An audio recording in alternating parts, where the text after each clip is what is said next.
Today, let's turn our eyes to the Philippines and examine the folk tale behind the picturesque Mount Mayon, which you might have heard of because it recently exploded.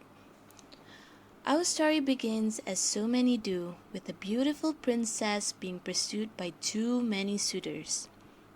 The princess in this story is named Magayon, daughter of Chief Makusok, and in classic princess fashion, she was both beautiful and single.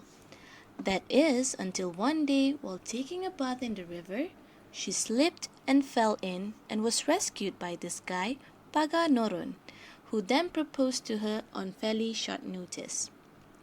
Makusok gave them his blessing, and the happy couple proceeded to, well, be the kind of happy couple that only fairy tale romances can truly pull off.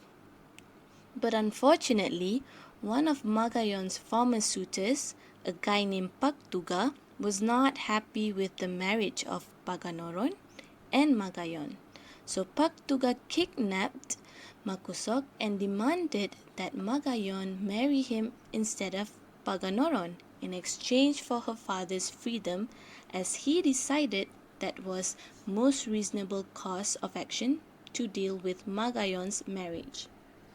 Understandably, she was furious with that, so Paganoron and Paktuga went to war over who is qualified to be with Magayon.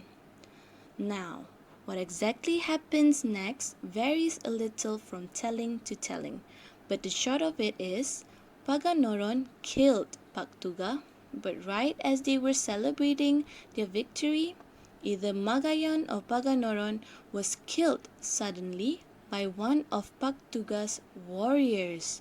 The other promptly committed suicide as he or she could not accept the death of his or her lover. Makusok grieved over the death of Paganoron and Magayon. He buried them together, but after the burial, their grave grew into a volcano, specifically the beautiful Mount Mayon, named after the equally beautiful Magayon. The general consensus is that Paganoron is the clouds around the summit of the mountain, while Magayon is the mountain itself. As a kind of immortalized representation of their love, they could never truly fulfill in life, and that's why this picture is so cool.